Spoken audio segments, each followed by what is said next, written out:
Um, I've read all your books and I listen to your recordings pretty much on a daily basis. And I don't say that to build up an ego that doesn't exist. It leads into my question. What I find in trying to practice the power of now, trying to be conscious without thought, is a very heavy inner dialogue of all the principles and things that I've read, like how should I do this? What would Eckhart say? And actually my thought process starts getting more active. And I think I'm losing the presence by that thought process. And then I think of your latest book with the cartoons, which I love, which I think there's one with a little bird in the tree. He's talking to the dog, and he's very upset. And the dog says, "What's wrong?" And the bird says, "Well, you know, I'm thinking about yesterday and this and that, and I'm worried about what's going to happen in a week, 2 weeks, about the future. What do I do? What do I do?" And the dog just looks at him and says, "Stop thinking." So how do I, it seems you try to stop thinking, and you read all this and you try to practice it, but yet in any given situation, I find that in order to get closer to practicing it or even practice it, it's causing a lot of thoughts to happen. So is that different kind of thoughts, or those thoughts that I should break that kind of habit? And if so, how? Okay, thank you. Thank you.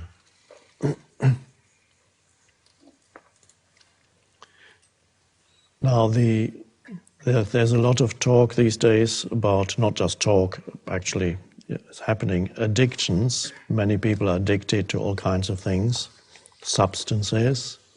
But one of the greatest addictions, or rather the greatest addiction, you never read about it in the papers, because the people who are addicted to it don't know it. It's the addiction to thinking.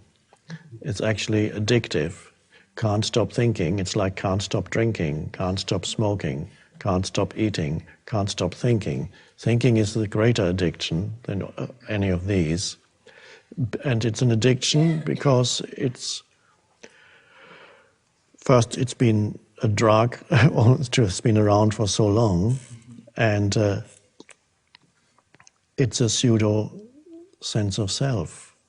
So it's a great reluctance on the part of most people to let go of thinking, which is equated with the state of sleep, to let go of thinking. There isn't that much to understand in this teaching. There's a little bit to understand about how the ego works, but even that is just mainly a self-observation. The main thing about it is presence. Presence. And presence is a space of no thought, but presence can also be there in the background even when thinking is happening. You can still be not completely involved in the thinking. Thinking loses the ability to create havoc in your life and confuse you. So your choice then is not to understand more or to bring some intellectual analysis to the practice, but to practice the state of not thinking, which can be arrived at by various ways, as you probably know. If you don't think about it, just do it.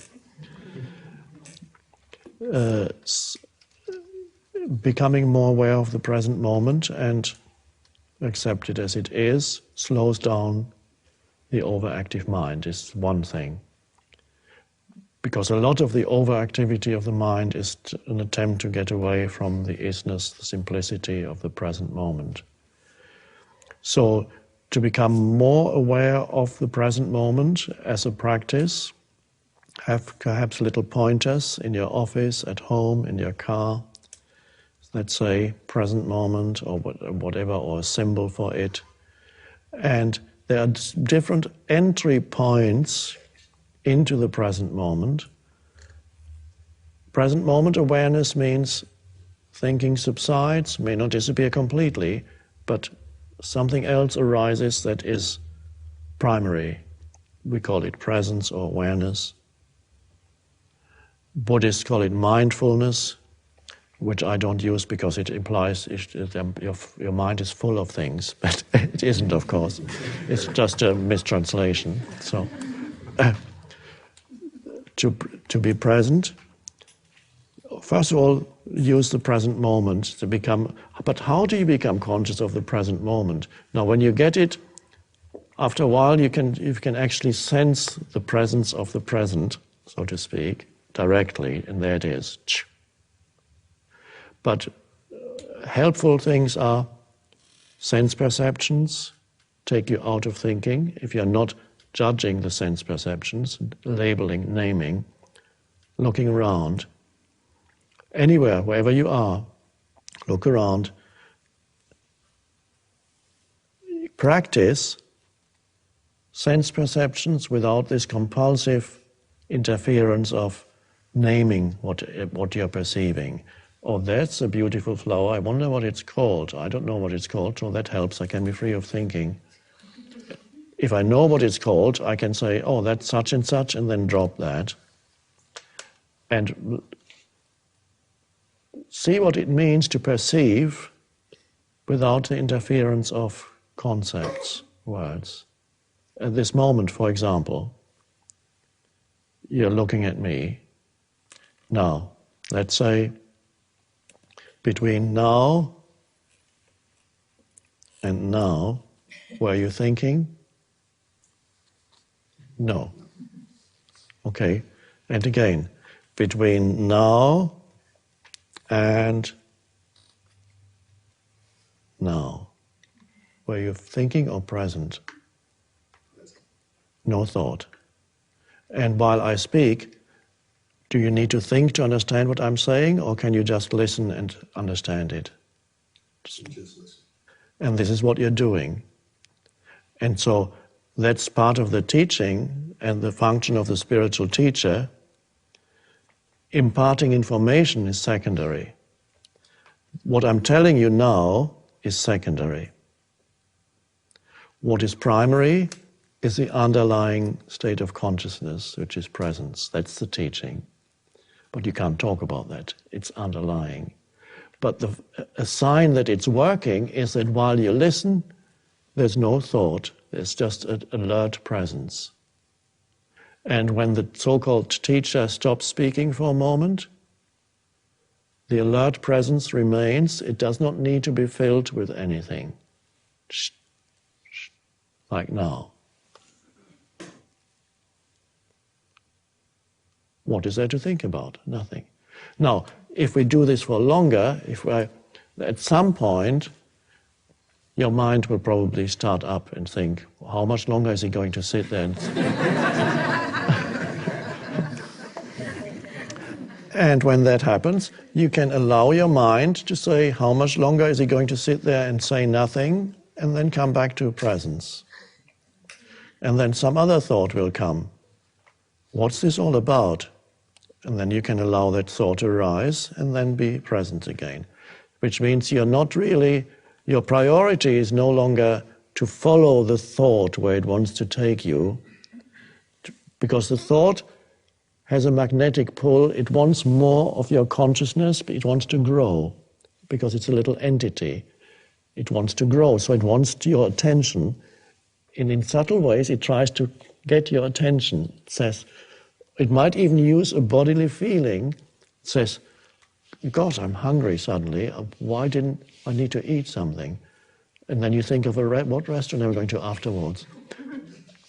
And so the presence is gone, you are gone, you are looking for a restaurant in your mind. Which means the thought used as some bodily thing to make thoughts out of it, completely pointless, because you can't find a restaurant because you're standing here. But it can use all kinds of things to manufacture more, to get your attention. And if you're not careful, if you don't know the mechanism, it's not so much an intellectual understanding, but a simple realization that this is what the mind does. It tries to pull you in. It's fine, that's what it does. Once you know that, you can allow thought to arise without following it where it wants you to go, which is into another bigger thought and a bigger one.